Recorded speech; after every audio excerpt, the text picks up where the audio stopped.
The Milwaukee Bucks just became the fifth first seed to lose in the playoffs to an eighth seed.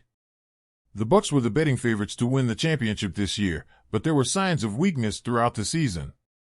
One clear example was actually the Celtics' domination of the Bucks in the regular season. The Celtics seemingly found a weakness in the Bucks' entire game plan and exposed some serious roster flaws.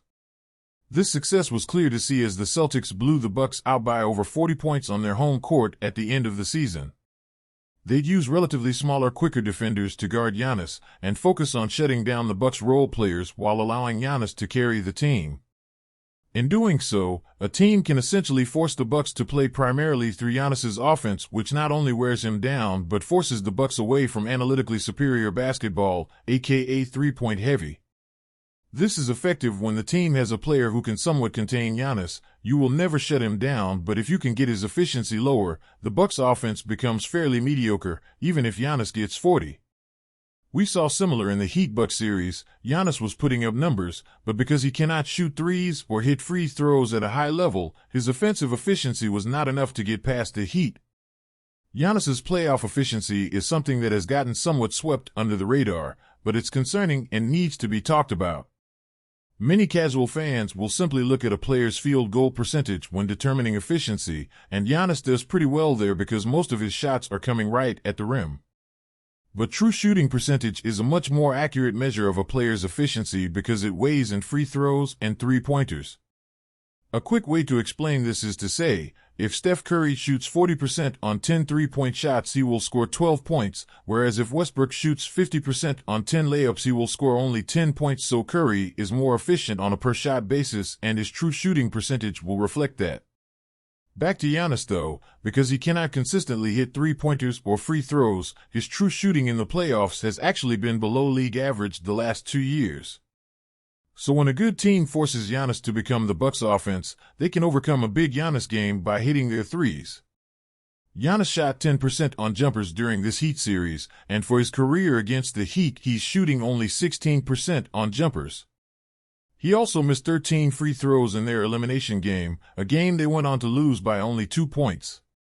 This is not meant to hate on Giannis, because he is far from the Bucks' main problem. In fact, he's basically the only bright spot on the entire team. The Bucks have big problems going forward. Pretty much anyone who watched the Bucks Heat series knows Coach Bud was awful, and luckily for Bucks fans, it's almost a guarantee he will be fired. He really sealed his fate when he refused to call a timeout with 0.5 seconds left to advance the ball at the end of regulation.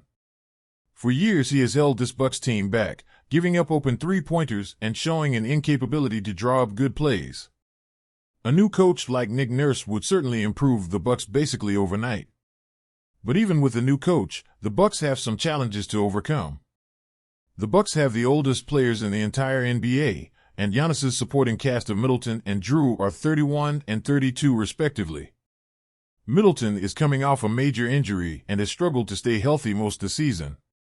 He has had flashes of his old self, but injury concerns and age may result in his play never quite returning to all-star level. Jrue Holiday, on the other hand, is massively concerning. His playoff performances have been borderline dreadful. In his career with the Bucks, his true shooting percentage in the playoffs drops down to 47%, which is horrible. For context, this is significantly lower than Westbrook's efficiency when he was on the Lakers and getting constantly clowned for his inability to score. Jrue Holiday is a great defender, but scoring at that efficiency basically turns him into a much worse version of Marcus Smart when he's supposed to be Giannis's co-star. It really should be no surprise the Bucks have been getting cooked by teams like the Heat and the Celtics recently, and it comes down to their lack of defensive wings. They have old and slow wings like Joe Ingles, Jay Crowder, and Wesley Matthews guarding the most talented position in the NBA. This forced the Bucks to put Jrue on Jimmy Butler most of the series, where he was getting bullied by Butler on a consistent basis. The reality is, though, there really wasn't a better option. Some people wanted Giannis to guard Jimmy, but in the small sample size of possessions where this did happen, he got cooked even worse than Jrue did. Giannis is most effective as a roaming wing defender who plays elite help defense. The Bucks absolutely need a younger, athletic wing defender. The Knicks took their team to an entirely new level after acquiring elite wing defender Josh Hart, the Bucks need to find a way to pull together what little assets they have and target someone who can match up better against guys like Jimmy Butler, who averaged over 37 points against them. The issue is, the Bucks are almost forced to run back their same team because they have nothing of value to trade. Middleton and Jrue have never had lower value, and with their age and injuries, they won't return anything worth trading for. Brook Lopez and Bobby Portis are free agents they will likely retain. Grayson Allen is essentially the only trade piece they have. The most likely scenario is the Bucks retool their bench slightly, maybe targeting a player like Stanley Johnson who could potentially have some value as a wing defender and bringing in a new head coach.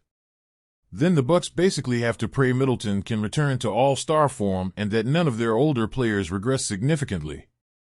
The Bucks will be a dangerous team next season, but whether they can return to contender status remains to be seen.